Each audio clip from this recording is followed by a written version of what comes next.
Merhabalar. Başlamadan önce biraz katılımların artmasını bekliyoruz. O yüzden sizi bir iki dakika bekleteceğiz. Şu an ben katılımcıları görüyorum. Tanıdık isimler de var. Merhabalar herkese. Birazdan başlatacağım çünkü bayağı bir kayıt vardı.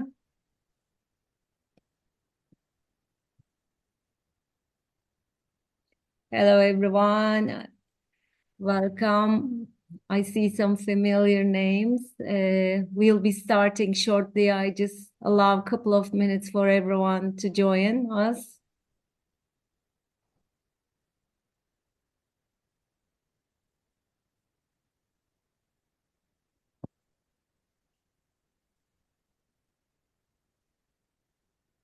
One more minute.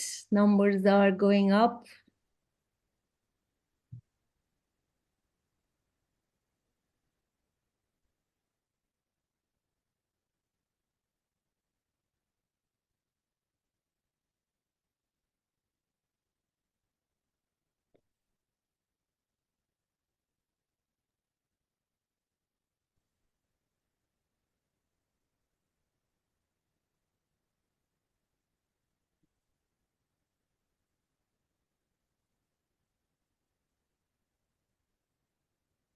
Okay, perhaps because my part is just about housekeeping, maybe we can kick off with a welcome from me. My name is Tibet Kara. I'm the Secretary General at British Chamber of Commerce. We have a great webinar topic today, and we are organizing this webinar jointly with the Reputation and Ethics Society, and we have our members and UK companies presenting on a very interesting topic, and I'm sure it will be very interesting for you. I just want to give you some housekeeping for the webinar. This webinar will be recorded and it will be uploaded to our website. So you can watch it if you miss some part of it later on.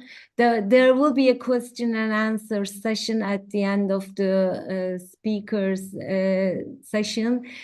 Please write down your questions during any time to the question and answer part of the buttons you will see. Without further ado, I will pass the floor to Fikret Bey, who is the Managing Director of Cerebra, who's also our member and also board member of the Reputational and Ethics Society. We also have our member company BP presenting and Linklaters law firm today. And it's going to be about failure to prevent fraud offense. The topic is very interesting and it's a big culture change in the UK, and how this is going to be put in practice. We're going to listen and learn. So over to you, Fikret Bey. Thank you very much for everyone joining. Have a good webinar.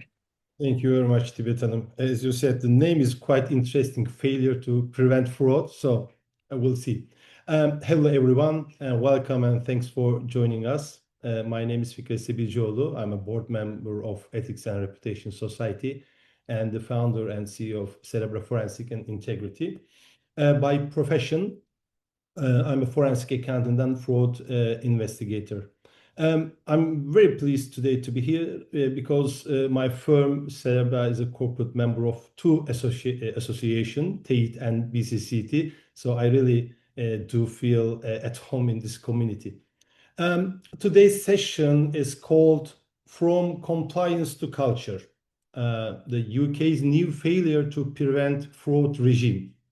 As Tibet Hanım stated, it's a joint event organized by TEİD and BCCT, and I'll be moderating this discussion. The UK failure to prevent a fraud offense came into force on 1st of September 2025, so it's quite recent. Therefore, I'm really excited myself to hear about what's going on this aspect and how it's going to impact Turkey as well. So we'll be looking at this offense, why it matters, how it is starting. I'm saying starting because it's quite recent, starting to reshape the way organizations think about fraud risk and corporate accountability. Yes, this is a UK offense, but it's definitely not a UK issue. It matters here in Turkey too, especially for UK companies operating in Turkey and any organizations having connection with UK. And just to be clear at the outset, I'm not going to pretend that I know this offense and its implication. If I did, believe or not, this session will be wrapped up in 5 minutes. But luckily, I'm joined today by highly experienced speakers who can bring a conceptual framework and its practical insight. So my job today will be to ask right questions and to keep this conversation moving.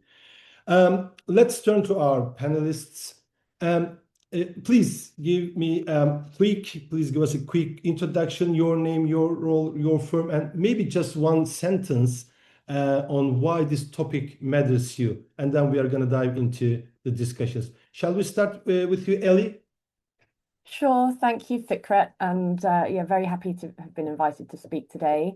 So my name's Ellie Proudlock. I am a criminal defence lawyer by background. I've been at Linklaters for about 8 years, and I'm a partner in the investigations practice. And I advise companies on the whole range of financial crime, including fraud, but also bribery, etc. And because my role is defending companies in criminal investigations and advising them on how to prevent being in one, this new offence has been a very significant development of the sort that we know from 15 years ago with the Bribery Act coming into force. So I wonder how you are going to defend your clients as far as failure to fraud is concerned. So we'll talk about this. Thank you very much, Johannes.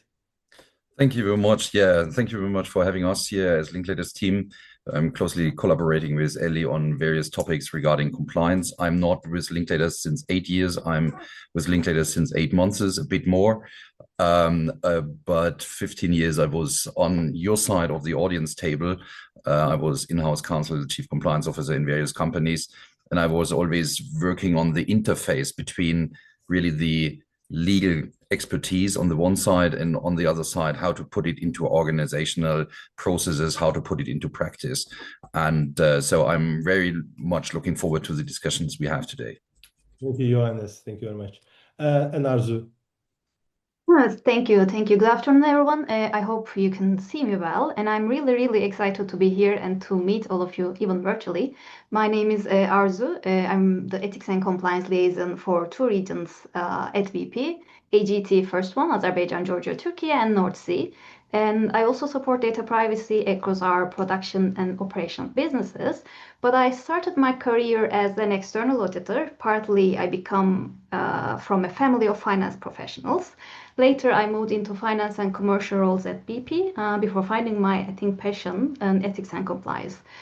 So I love finance. I think that background taught me a lot about risk and the importance of building a strong culture. And today's conversation, I think, about failure to prevent fraud offense and also culture and trust and integrity. It's so important, especially as we all operate in a complex and fast changing in a global world.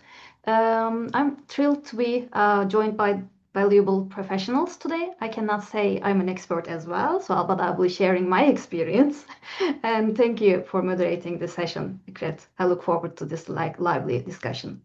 That's my pleasure, Arzu. Thank you very much. Okay, let's start. First question to Ellie. To start with the basics. What does the failure to prevent fraud offense introduce, and why does it matter for organizations? Could you please also mention what kind of fraud risks we are talking about under this offense when you are sharing your thoughts? Sure. So without getting sort of too deep into the legalities, the offence, as you said, introduced last September, it applies only to corporates, so not to directors or any other individuals, and only to large organisations, which is a concept that we'll come on to. And basically, it's committed by a large organization where a person who is associated with that organization commits a UK fraud for the organization's benefit. And so that raises the question, what's an associated person? It's very broadly defined. So it includes all employees, all agents, all subsidiary undertakings, and also any other person that performs services for or on behalf of the organization. So it's effectively designed to capture a whole really sort of wide range of third-party relationships.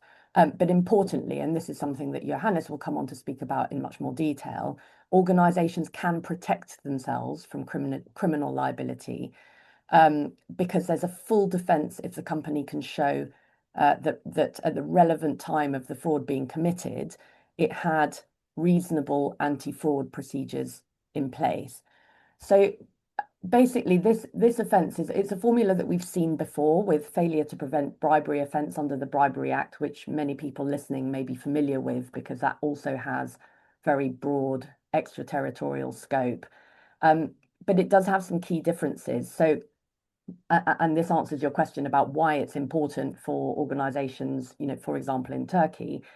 It doesn't matter where the organization is incorporated or where it carries on a business.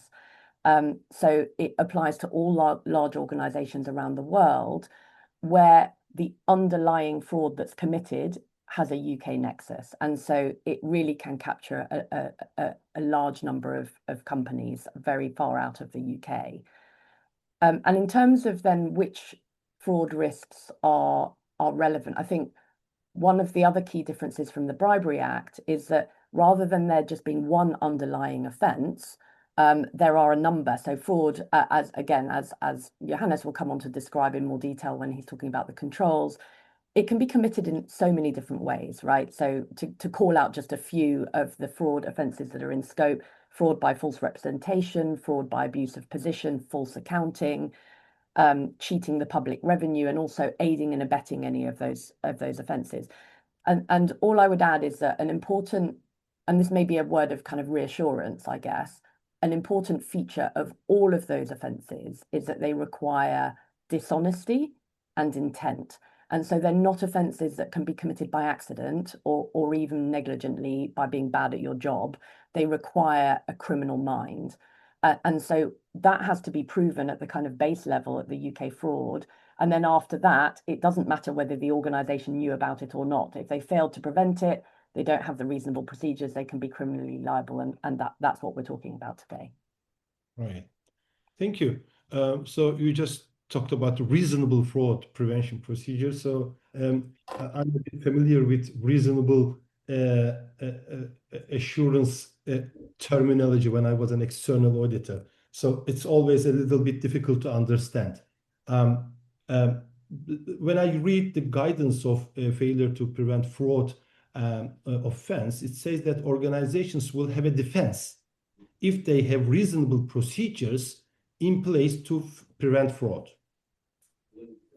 So the question to Johannes, in simple terms, what do reasonable fraud prevention procedures look like in practice, and how will organizations show these procedures are actually working? Because we can say that, okay, we've got reasonable procedures, but how we are going to prove that they are working effectively? Yeah, absolutely. So based on my experience in various companies when I was in compliance roles, I think first step is really to run a respective risk assessment to really evaluate how exposed is my business. And that is the first change in what you always do normally in the compliance management framework. You have different, and Ellie pointed to it, there might be a variety of new people who might be in the need for trainings and who might be considered in the risk assessment. So it starts from the tax department going to the sales department, but also in other areas, procurement, logistics. There are a lot of different possibilities to commit fraud. And on the one side, what is a requirement is dishonesty, as Ellie pointed out. So it needs to be absolutely trained in the respective training materials. But at the end, I think it's a new scope. It's a new risk group that you have to look at, and proportionate and reasonable means that you do not have to overdo it, but you need to have a good feeling. You need to have really a control over what happens. So you see the risk, and then you have to implement a respective control. And the question whether it's effective or not is a very tricky one, because there were in the past, there were similarities in the antitrust area where regulators always said, if the compliance management framework did not prevent everything, one infringement of the laws, then it was not effective, because this is the evidence that it's hard evidence it failed. The compliance management system or framework failed, and I think that's nothing that we can expect from such a compliance framework here for the fraud prevention. But you need to have a good understanding of the risks, and then you, from time to time, you have to do spot checks. You have to look into the key risk areas, to talk with the people who have the highest risk exposure, whether they really understand the topic. And then we come to the normal other preventive measures that you have to have in place. And it starts with the tone from the top, I think, without setting the right tone at the top and at the middle management, to ensure, and this is also the headline of this webinar, to ensure that that is not only followed by the letters of the laws and by the letters of the respective internal policies, but it's really a mindset that you want to be on the safe side. You do not want to infringe laws, and that this is that the board and also the middle management sets the right tone and is really the perfect, setting the right examples for respective measures. I always find quite difficult, in Turkey at least, to explain my clients or potential clients the importance of the fraud risk management. Yeah. And actually, in my opinion, this reasonable fraud prevention procedures are 100% related to fraud risk management, because you should identify your risks, and then you have to work on this risk if your existing controls are working properly. If they are not working properly, then you are going to design new controls, and you are going right. to. And this is one point. And the other one, if I can convince them that this is important, still they find it quite difficult how they are going to identify their fraud risks in the processes. Just very briefly, could you please share your thoughts on this, how they can manage this, how they can identify their fraud risk? When I'm saying fraud, of course, bribery, kickback, financial statement fraud, asset misappropriation, all of them. I think it's very important to start from the top, but not to end at the top, but go down to the people who are really on the front line, discussing the matters with their clients, with third parties, etc., what their businesses that they are doing. So it's important to really go down the ladder from talking to the hierarchy, but then also to people who are really exposed to these daily risk situations. And what turned out to be very effective is really thinking in scenarios, thinking in ideas, what could go wrong, and then have a discussion with the respective people. But I think it's very important that you do not think only of a checklist, that you go to a meeting with a checklist and say yes or no, yes or no, yes or no, but to facilitate an open dialogue about that, to explain the topic, to explain really what are we talking about. And Ellie will talk about that later in more detail again, I think, really on what are really the key situations where fraud can happen. And it's, as Ellie already pointed out, it's a variety of topics. And you just bring these bullets to the meeting and say, these are my talking points. I have this scenario or that scenario. And then the people should start thinking, your interview partners should start thinking about, well, this is not absolutely identical with my situation, but I see a similarity here, parallels here. And then you have a dialogue. So it's very important that you have this analysis done by someone who understands the law, but also understands the business on the other side and can speak in terms of your particular business. I heard the words that I want to hear, Johannes, from you. Open dialogue. Open dialogue. Yeah. Open dialogue is the critical words. I don't know why, but most of the time it's quite difficult to establish open dialogue in companies. I think this is related to the, of course, tone at the top. Tone at the top should facilitate this habit, culture, whatever you call it. But if we can start talking about fraud risks openly, then I think it's an excellent start. Absolutely. Okay. When I read the guidance of this offense, I came across many times the word culture. Actually, I'm used to hear this word in FCPA as well, the UK Bribery Act, but I think something is different here. I don't think I still did understand quite well, because also the offense is new and also it's not enforced for a long time. We'll see, of course, what's going to happen. But as a fraud investigator, I'm quite interested in this culture issue. And also I understood that it's extremely difficult or extremely easy to change. It's somewhere in the middle to change culture. But most of the time it takes time. And my understanding is the key feature of the failure to prevent fraud offense is that it affects corporate culture as much as it does compliance. Because when we hear offense, okay, it's compliance, it's slow, it's compliance, but it's trying to change something in the company as far as culture is concerned. So my question to Arzu, do you think this offense will genuinely drive a cultural shift and it will push organization to implement or strengthen their fraud prevention procedures? If so, how it's going to happen? I think it's an excellent question, Fikret. Thank you. I think it will help to help companies to shift their cultures, and I think a real anti-fraud culture is one where ethical decision making actually survives the commercial pressure. So it's not about, I think, posters, it's not about slogans, it's not about annual reminders, but I think it's about lived behaviors. And one of the strongest indicators for this is the leadership that who are actually role modeling the ethical behavior. Sorry, as Joanna's also mentioned. So people actually watch for leaders far more than they read procedures. So they notice whether leaders are acting transparently, whether they're admitting their mistakes, whether they pause or they stop transactions when they see red flags, or whether they accept delays or lost revenues because of integrity concerns.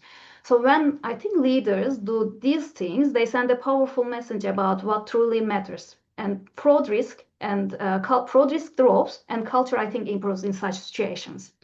I think that's why we often talk about the tone from the top, but equally, I think equally important thing is the tone in the middle, right? So leaders need to intervene and stop poor behaviors as well. And when we say leaders, we are not only just talking about the senior leaders, we talk about the first level and mid-level leaders as well.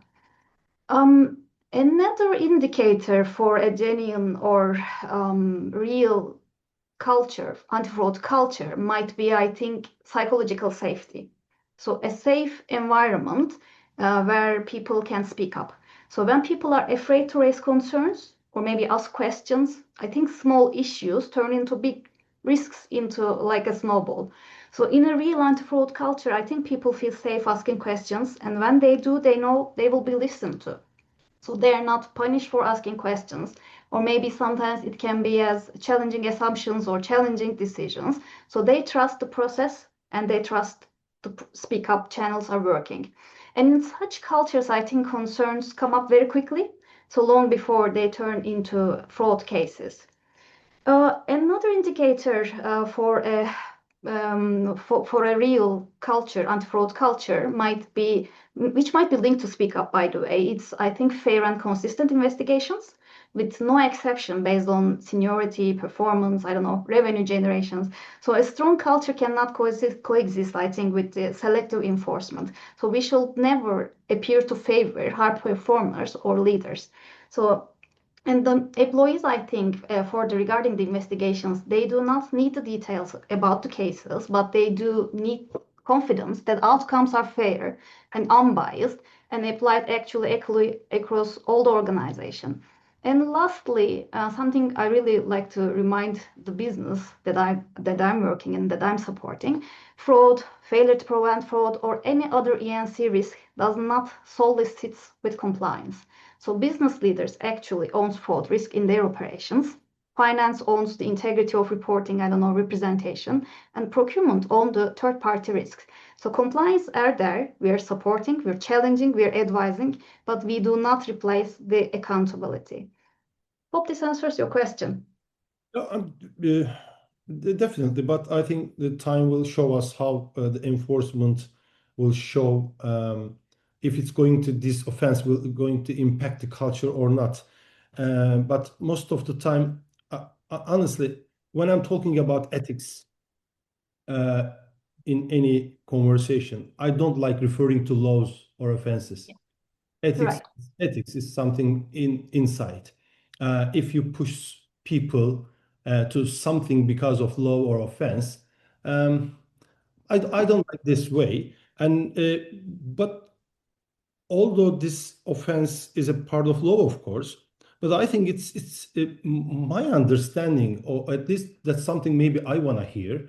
It's a bit how to say, positive approach from the lawmaker to the companies, that this is important. This is not something we cannot confine fraud to one perpetrator, one bad actor.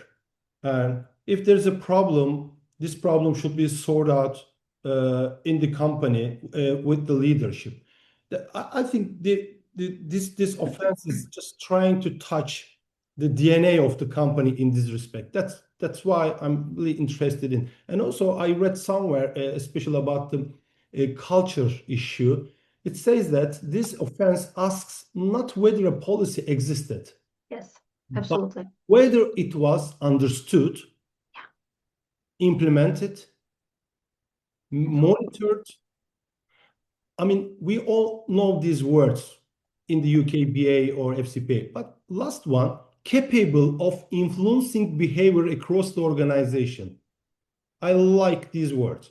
Capable of influencing behavior across the organization. So as a company, if we have a problem in the court, we have to show that our policies, procedures are capable of influencing behavior across the organization. This is difficult, but I think that's something we should keep in our mind. So absolutely. Yeah. And by the way, when we look at the historical major fraud cases like, I don't know, Wirecard or Enron, so I think most of the organizations already had those policies, right? So they had anti-financial crime policies, they had internal controls, maybe including segregation of duties. Some had board oversight. But the issue, as you mentioned, was really about the absence of the policies, the issue about how it was applied, how it was interpreted, and sometimes how it was bypassed by the leaders. Exactly. Yeah. That's one of the most favorite issue in our fraud investigations: segregation of duties, circumvention of the controls. Okay, that's great. Thank you very much. If I may add to that, Fikret, and also, I think it's I was going to come to you actually, Johannes, but go ahead, please. Also, what you said, I think it's absolutely right that culture is much more than only the policies. I think you can have, in former times, I think the compliance management framework consisted primarily of checking all the elements that you have, and then you implement it, and then you thought you are off the hook in every case.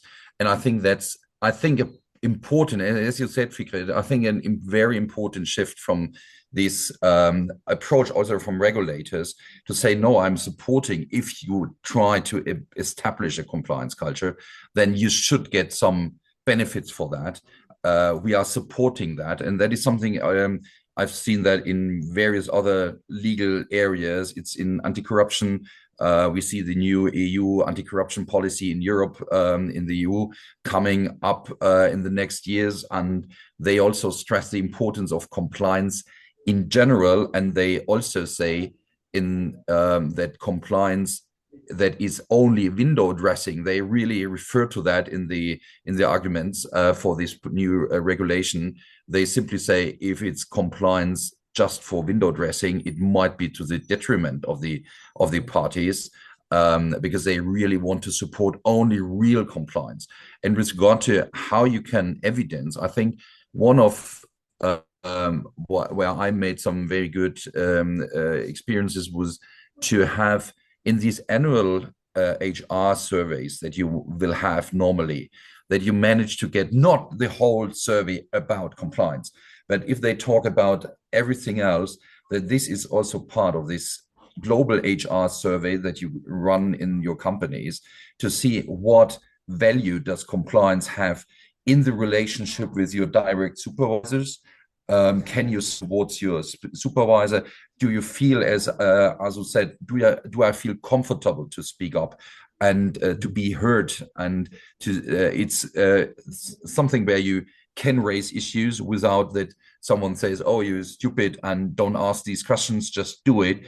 So this is really a complete shift in the culture, and I think it's at the very end, such a culture is not blocking the business. I think that's absolutely important. That's not blocking the business, because if you have such a culture, it's also helping for all the business decision that you say, I didn't understand that. I have to execute this order, but the customer is not paying. I don't know where it is.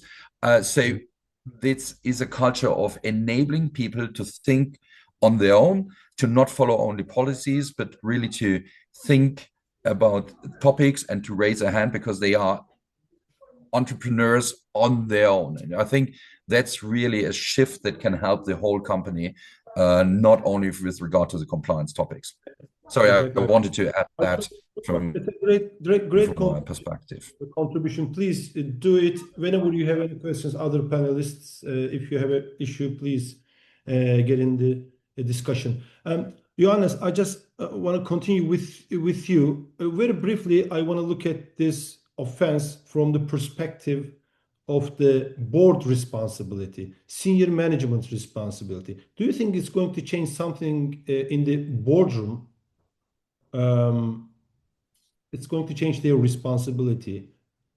Well, I think it's there are several other triggers as well, that there is a shift in the board oversight. In Germany, you have different laws now asking really public listed companies to have a audit committee in the supervisory board, that they have to look into it. They need to have not only a look at the policies and on the paperwork, but they need to speak to people. They need to speak to the experts for risk and compliance. So there are other elements as well triggering that change. But I think since this fraud risk is really broad and can pop up everywhere and has an impact, also I think a positive impact, that you can rest assured at the very end that your accounting documents are appropriate, that the tax declarations are all in good shape, and that these risks are eliminated by also taking this fraud risk into perspective.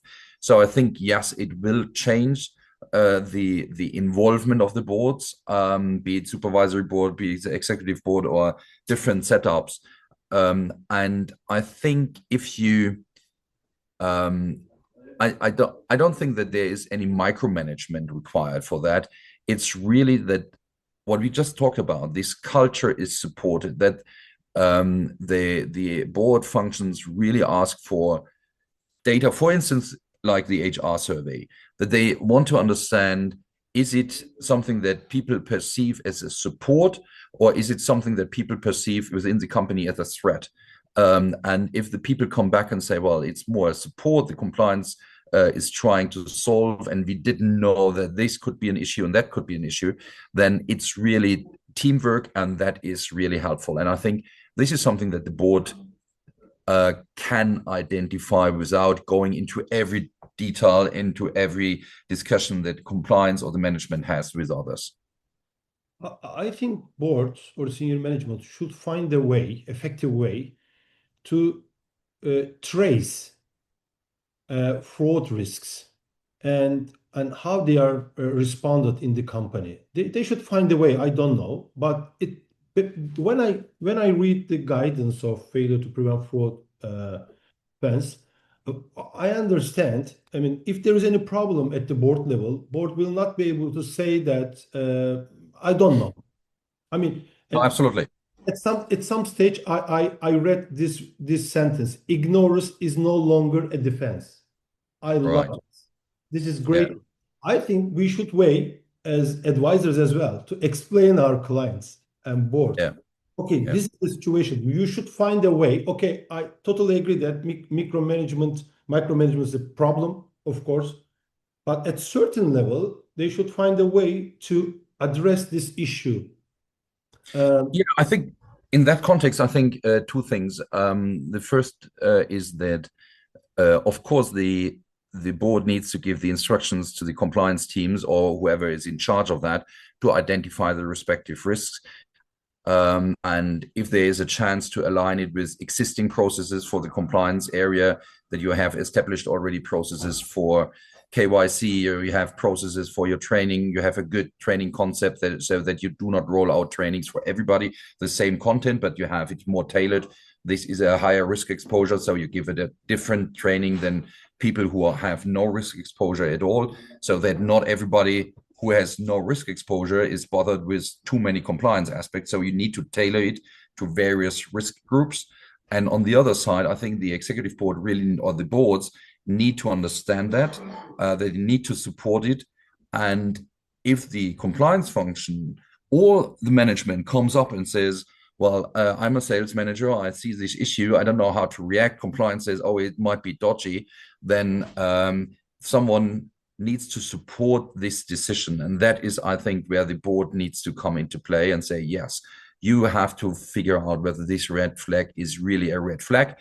I'm fine with you taking time, not too much time, of course, but to speed up, but you need to take the time to clear the respective red flags. And I think this support is absolutely essential. It comes back to what Arzu said at the very beginning. You need the tone from the top, you need the tone from the middle, and that is also starting at the highest level, supervisory boards and executive boards. I agree, and I'm gonna make this matter a little bit tangible. Sometimes I'm thinking how board can manage this.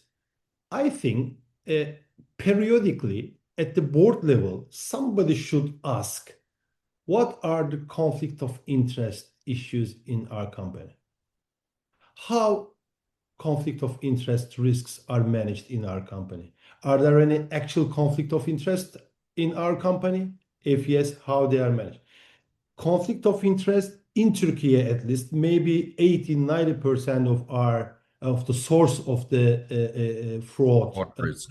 Yeah, this is extremely important. It's just a suggestion to our audience.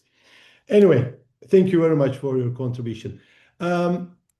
Okay, whenever we talk about fraud or FCPA, UK Bribery Act, of course, the main actor is the third parties, because that's the easiest way to perpetrate fraud. It's pretty difficult to trace. It's easy to hide, conceal. There are many techniques. And most of the time, in many fraud cases, the fraudsters within the company use third parties to funnel the money out of the company for many reasons, for personal reasons, or maybe for the benefit of the company, which is in the scope of failure to prevent fraud. So I want to talk about a little bit about these third-party risks, Arzu. Your experience, especially the BP in Turkey, this is a new offense. Third parties is important in Turkey. Turkey is in the middle of supply chain in the world. So what do you think about this? How it's going to impact this new offense, these risks? Absolutely, I think it will have a big impact, and because third parties, I think, might be one of the biggest fraud risk exposure for organizations. Why? Because they operate also outside your direct control, but also inside your value chain, right? So when we talk about third parties, if we think about, if we think the concept under this new offense, the law uses the term a person associated with the company. So this can include contractors, this can include subcontractors, agents, dealers, and also joint ventures as well. So those people, I think, will be acting or may be acting on your behalf. So they may represent your company in the market. So they may interact with customers, regulators, maybe subcontractors on your behalf. And sometimes I think even they do fraudulent things that benefit you, even if you didn't ask them to do. So this type of scenarios might happen. So maybe we can look at or think of some scenarios how a third party can commit a fraud that somehow benefits the company. So maybe an agent, you can imagine an agent. Agents are the companies that represent us before the government officials or government agencies.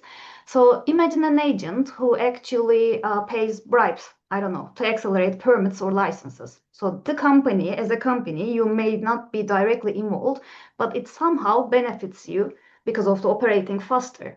Another example may be a dealer, for example, selling your products, I don't know, using maybe misleading description or specification, and this will boost your sales and revenue. Or you might think of an NOJV maybe failing to disclose any information while applying for a permit. I think in failure to prevent scenarios, regulators, as you mentioned, do not ask whether the company knew it. They ask whether the company should have known and what did the company do to prevent it. I think this is really important. And when we look at the cases or the examples that I just provided, what can the company do is to communicate with your suppliers, monitor your suppliers, share your expectations with your suppliers, and you can identify your suppliers based on risk, right? So you cannot treat all the suppliers as they're all the same. So I think those will be the recommendations that I will share. Yes, thank you very much. And I just come in on that. I really like your examples, by the way. I think they're spot on. I think the one misconception which I think is sort of important to correct is in the example of the dealer. A lot of clients that I speak to have this misconception that because the dealer is probably acting for their own benefit above all. I mean, let's start from the position that most fraudsters are wanting to benefit themselves. So in your dealer example, for example, it would be maybe bigger commissions for the dealer, but because a kind of foreseeable side effect of that, a kind of an almost totally predictable side effect of that is greater revenues for the company, that is enough for this offence to bite. It doesn't matter that the dealer actually wanted to benefit themselves more than the company. Right, that's great contribution. Thank you. And this third-party fraud risk is, I mean, naturally it's a very risky area, but of course, when it comes down to failure to prevent fraud, I think it's more important because if you have a problem in the court, you will be asked to show if you were able to prevent this fraud or not. So you should prove that. So how you are going to prove that? Third-party risk management policy, signed agreement with the third parties about the audit right or other legal issues.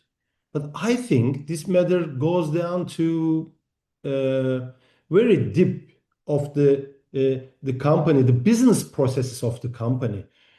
What I'm trying to say, third-party selection process. Absolutely. Sorry? Absolutely. Absolutely, I agree. I think this risks sit across the full cycle of this supply chain process. It starts with, I think, risk-based thinking. So first you need to risk-base your vendors. Then I think you need to start before onboarding your companies. So you need to have a due diligence, not a checkbox exercise, but you need to really try to understand your customers, I don't know, your vendors. So it is also very needed. But also I think contracts or agreements, they also matter because they clearly define the scope, they clearly define the pricing, and they prohibit improper conduct like ABC, AML, and now you can, for example, include fraud and financial crime clauses into your contracts as well. Or maybe you can also have, you need to have audit rights, and also you need to access rights as well. So I think another thing about this risk is to have a clear ownership, right? Supply chain fraud risk is not again owned by it's only compliance. So procurement also owns supplier selection and oversight, and finance actually owns the payment and integrity, and business owns delivery and performance. So I think everybody is involved in the ownership of this this risk. And lastly, I think monitoring.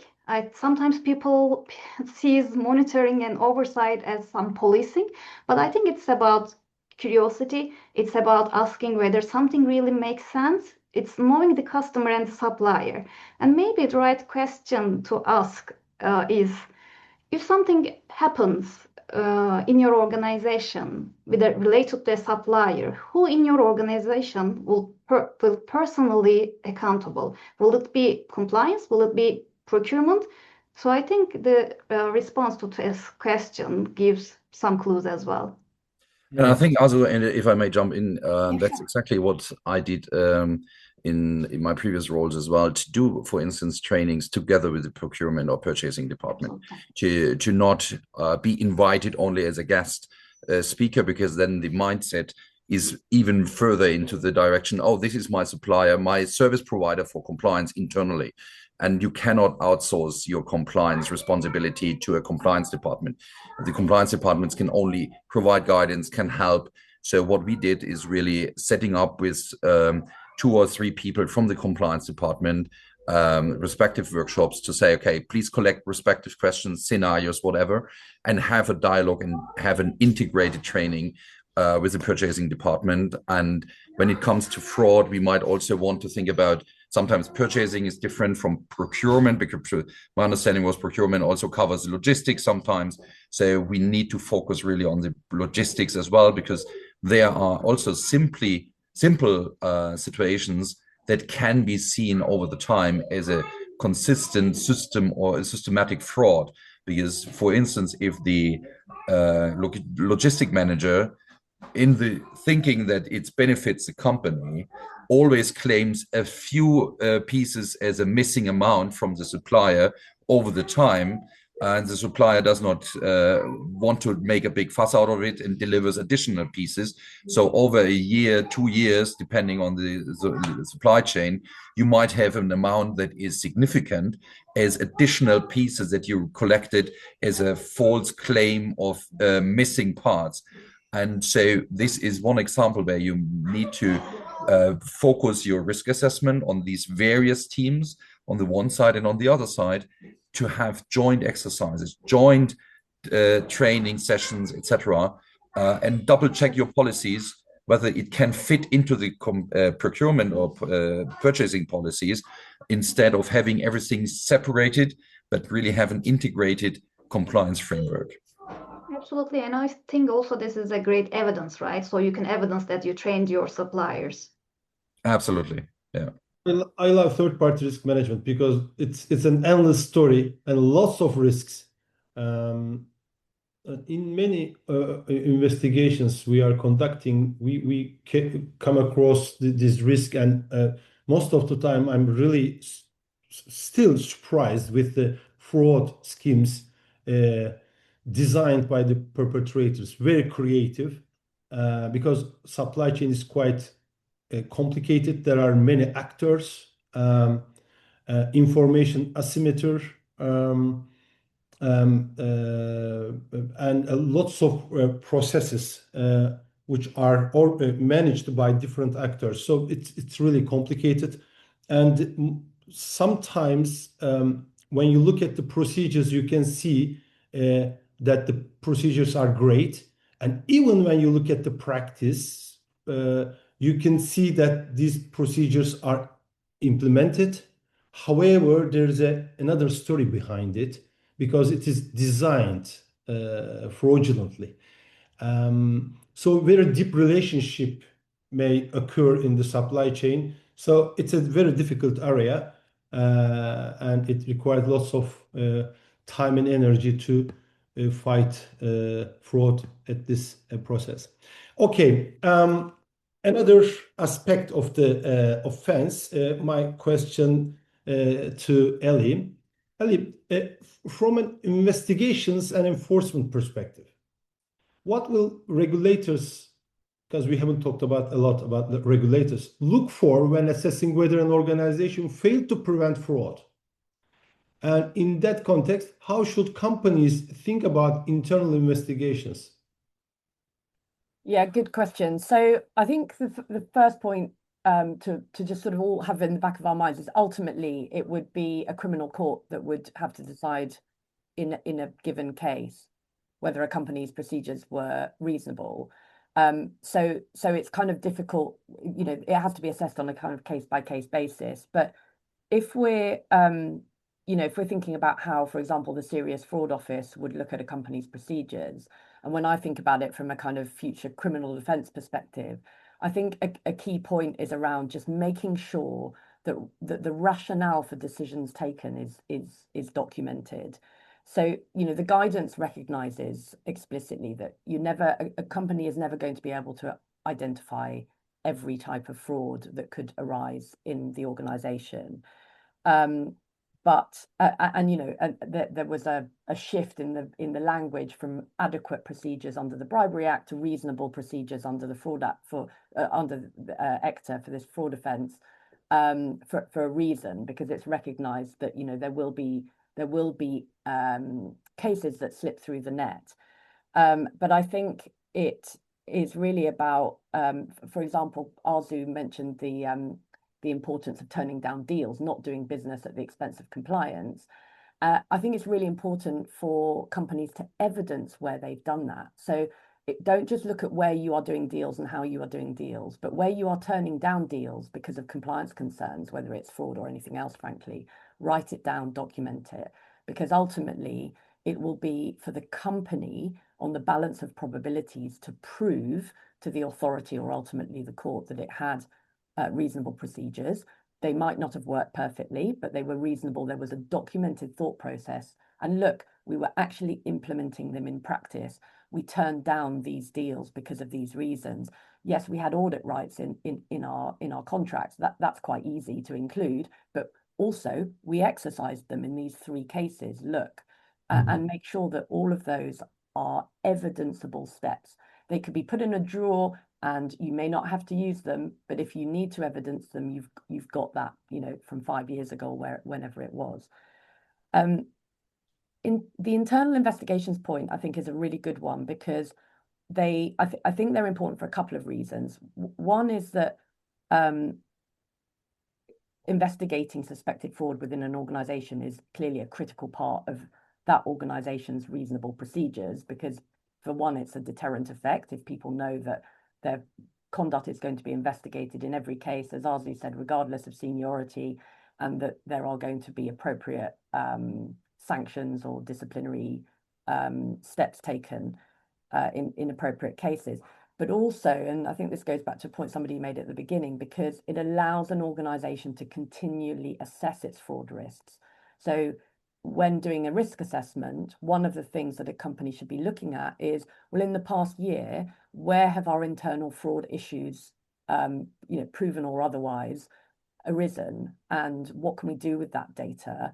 And then document that those are data points that are feeding into this kind of continually evolving risk assessment. Because as you said, it's pointless having gold-plated procedures that don't evolve and that are sort of just lying there. They have to be implemented, and one of those steps of implementation is to make sure that your risk assessment is evolving as your business evolves and as the understanding of your fraud risk evolves.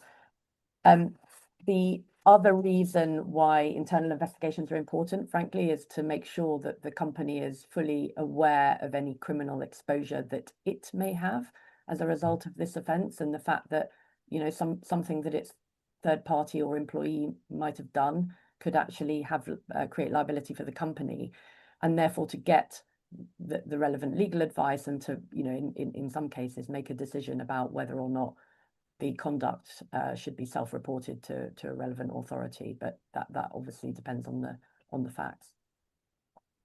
I just wonder, how is the enforcement is going? Just very briefly, so far, since 1st of September 2025. So there haven't been any cases, but I wouldn't expect there to be, That's because what I wonder. so first of all, that it only applies to conduct after the 1st of September, right? So first of all, there has to be time for things to happen. Then there has to be time for the Serious Fraud Office to become aware of it, whether that's because of their own intelligence or because companies are self-reporting. Right. And then there has to be an investigation, which Sure. takes far longer than one would think is possible. So I don't think this is happening like in the next few months, but the Serious Fraud Office has said, you know, in terms publicly, that they are looking for cases. But I think it's important to keep in mind that it's not only the regulator that might pop up. You might have discussions in front of courts around the world if you are or your employees are involved in any fraudulent activities. So it's more than only this defense or offense, the compliance defense and the failure to prevent fraud offense, to think about fraud. And I think it's rounding or making it the complete picture to have also fraud within your compliance management framework to have this covered. I fully agree with that. And actually, one point worth making is that, like we saw with the Bribery Act, many counterparties of an organization, so for example, lenders, I think it's quite likely that they will start to require warranties to be given as to anti-fraud compliance and anti-fraud policies and procedures. So it's, you know, even if we only get a smattering of cases, you know, in the next few years that are actually taken to trial or end in a deferred prosecution agreement, it goes much broader than that, and it's about driving compliance rather than just enforcement and changing culture, as you've been talking about. Yeah. Thank you. So we are approaching the end of the webinar, and last but not least, we're going to talk about a very important issue. I know that a large part of our audience today represents Turkish companies, and I'm sure that throughout the webinar, they've been considering how does this affect us. So I'd like to open this part of the discussion with a question focused specifically on that matter. So I'd like to put this question to Ellie and Arzu. Under the failure to prevent fraud offense, what changes for UK companies operating in Turkey? What will they expect from Turkish business partners, and how can Turkish companies reduce their exposure?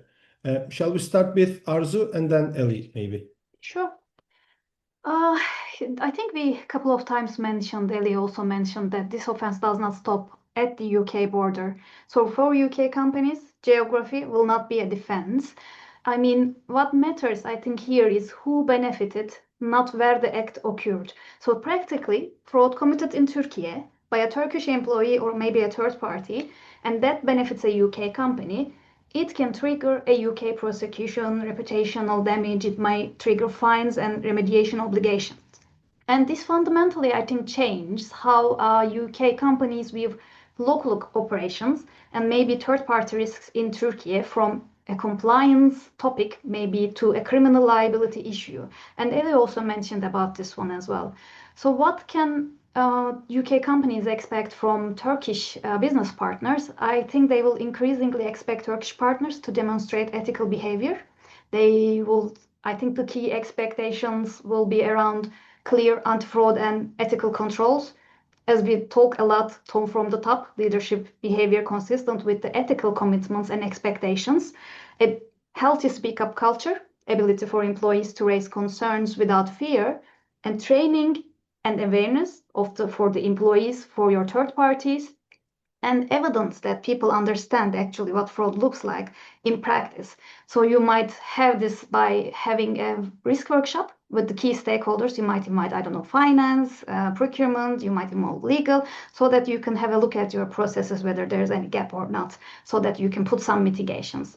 I think, yeah, those are the things that I would like to say as a starter, Ellie. Thank you. I totally agree with all of that. I think the only thing that I would add, and I'd welcome your thoughts on this as well, and Johanna's, my sense is that although organizations could look at their kind of groups and say, well, which organisations are large organisations and therefore in scope, which ones have got UK touch points and therefore are more at risk of committing a UK fraud, and sort of try and carve it out. I think the general preference, and I think it makes a lot of sense, is like under the Bribery Act with anti-corruption procedures, is to take a group level approach. So because so many organisations within any big multinational group will be affected by this offence because it's so broad, it's got broad extraterritorial reach. Actually, I think that even where a company, maybe operating in Turkey and it doesn't itself have a huge amount of UK touch points, as you said, its actions could lead to liability for a UK company sitting in the UK, but also it's going to be affected. That the general approach is take the highest standard and roll it out across your group, and then make local additions where necessary. Well, I fully agree with that. I think I always vote for a group-wide approach for various reasons. The one reason is it's more efficient to have it established as a group level. It's a risk that, as I said, fraud is also a topic. I'm sorry, the kids around us are a bit loud. I cannot stop them. I think the second thought is you have these risks also if it's not UK failure to prevent fraud. As we already said, it's a liability issue. And the third thing is, if you are in an international working company, it's very difficult to explain people that here it's an issue and there it isn't. So I'm also when it comes to other things like corruption, etc., I'm not a big fan of having completely tailored for this country. 50 euros are okay, and in this country 100 euros are okay, because if you move from this country into that country and you have a flexible workforce staying in this company for this in this region longer than in the other region, it's confusing people. It's to the detriment of the united tone from the top and from the management. So I'm absolutely in favor of having this global approach, and I think it's not such an additional effort to avoid fraud or to implement fraud in your global compliance framework. And of course, even if one were to take the approach of carving things up so that you only focus on the companies that are large organizations and have UK touch points, that could change tomorrow as your business evolves. And so there's a risk there that things slip through the net. So yeah, completely agree with that. I'm always quite pragmatist whenever we are talking about some extraterritorial issues, and if there is a good impact in Turkey, I'm always happy. I hope it's going to impact the Turkish organizations, at least having business with UK companies or connections, because the corruption issue, especially in this jurisdiction, is a great problem, and hopefully it's going to have a good impact. Okay, let's talk about a little bit practical readiness as we are approaching the end of the webinar. Okay, my question will be to Johannes and Arzu. Under this offense, what are the most common gaps you see in fraud prevention? What should organization prioritize over, let's say, a year? And how can these measures be integrated into existing controls? I know the question is quite long, but just your answer. Packed. Arzu, perhaps you want practical to readiness, yeah. Okay, I can go ahead. Yeah, Arzu. Okay, I think here the biggest gap are rarely technical, so they're mostly behavioral. This is my views, by the way. Of course, I'm talking for a mature organization. The most common gaps I see here, first, I think over-reliance on the policies. So organizations most of the time believe that a policy equals controls, but in reality, I think fraud most of the time often happens within the policies, not outside. It's through overrides, exception, I don't know, just this one's decisions. And another gap here, weak middle management accountability. So in mature organizations, I think tone from the top exists, But tone in the middle is a little bit inconsistent. So managers under pressure may unintentionally maybe normalize the risky behavior to achieve some targets. And another risk, another gap might be, I think, blind trust in the third parties. So many organizations, I think, assess third-party risk at the onboarding, but they stop monitoring it afterwards, where actually fraud risk typically, I think, emerges. Another one might be about, this might be not a big maybe gap, but poor use of data. So the data exists, I think, within the company. So you have the expense reports, you have the, I don't know, concerns metrics, you have every data. But sometimes I think we forget to analyze those data for fraud indicators. And lastly, I think it's common for all the ethics and compliance risks. It's a big gap if it exists, fear of speaking up and the retaliation, I think, because I think such cases, including fraud, I don't know, each ENC case comes up with someone speaking up. I think those are the gaps that I can see in fraud prevention. And absolutely, I fully agree with that. Also, when I think the data analysis that you mentioned, I think it's a very important point, because from what I suspect or expect in the future will be that a regulator in 3, 4, 5 years at the latest comes back in all regards, not only fraud, but also in other regards, and say, well, you had all the data.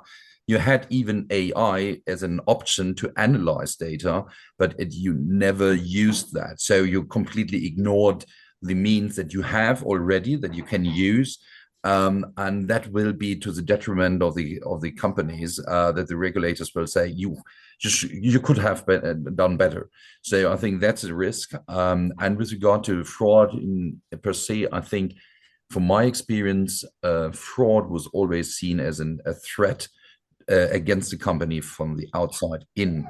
And I like to use this term outside in and inside out, because I think that it's really more now from the inside out that this is a new perspective that needs to come into the compliance framework, that the people try to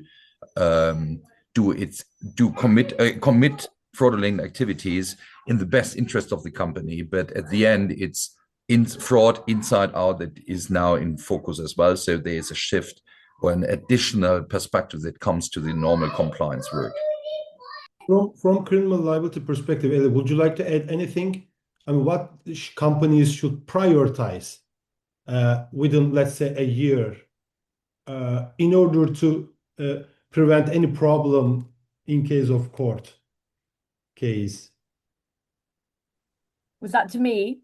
Yes, to you, yeah. What could be practical readiness for organizations to prevent any risks, significant risks, because of this offense?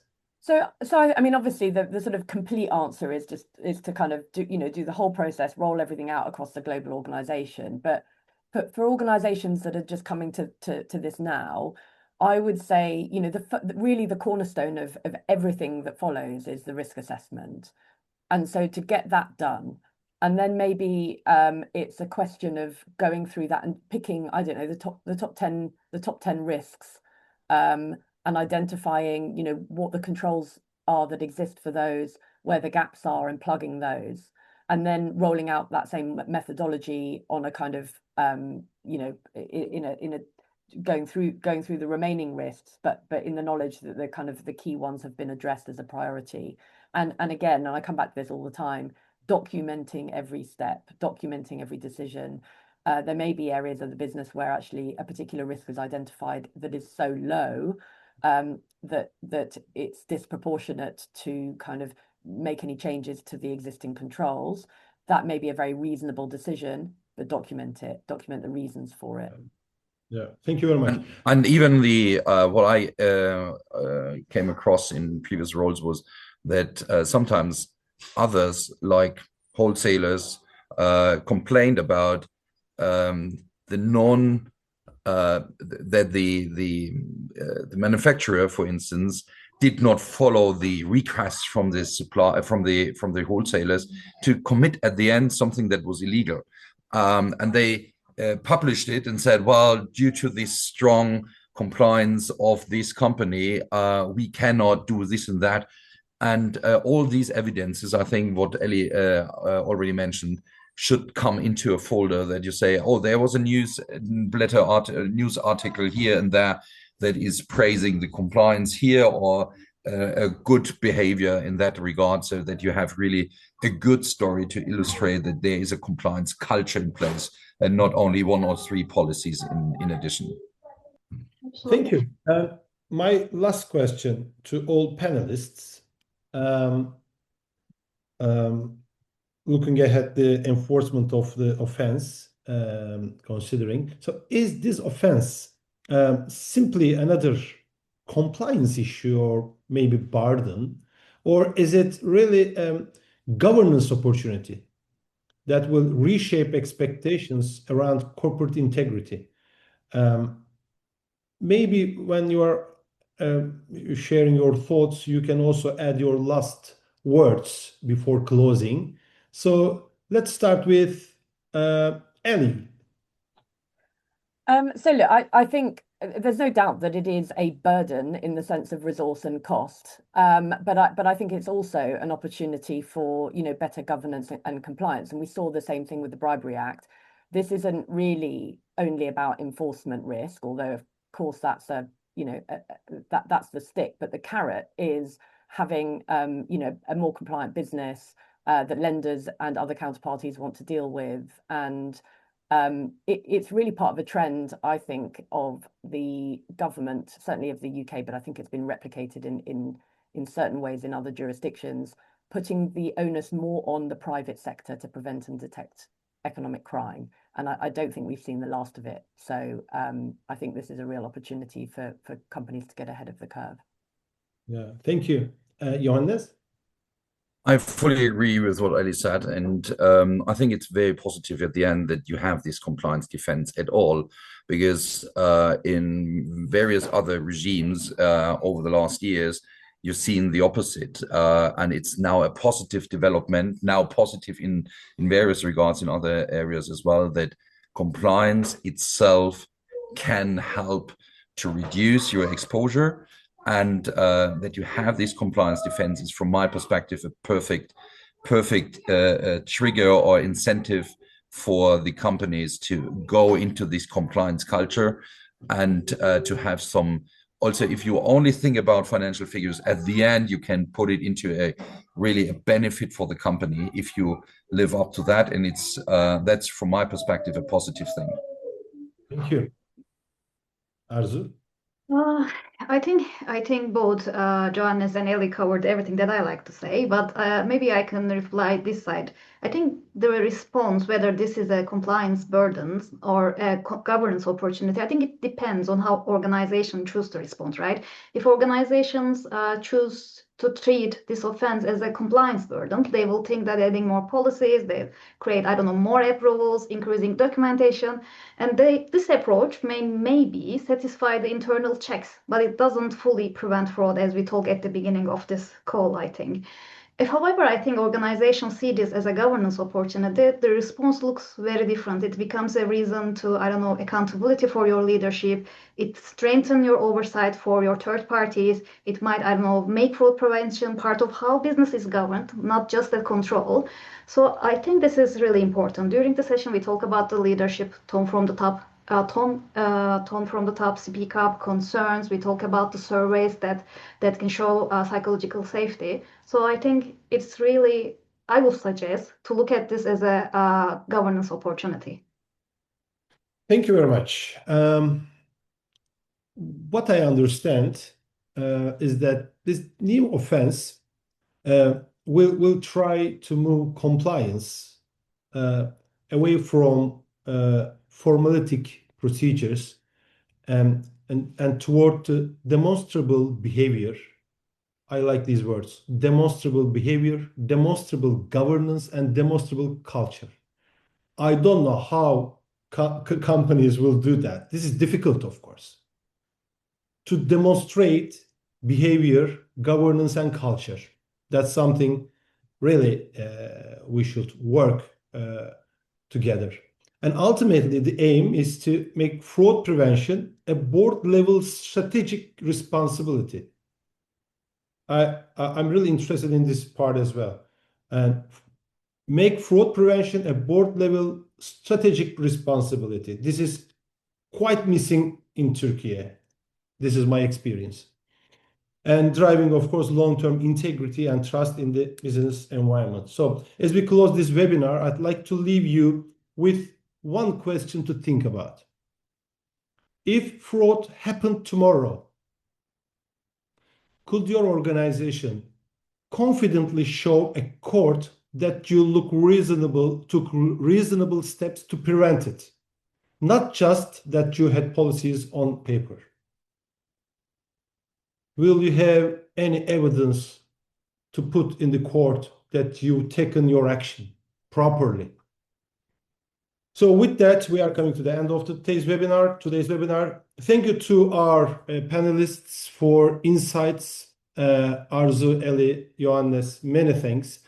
And also to our audience, of course, for joining us today, especially those who stayed until the very end of this webinar. So you are my favorite audience. But at the moment, I think almost 50. Just 5 minutes ago, almost 70 audience were there. So it's, I think, great number. Of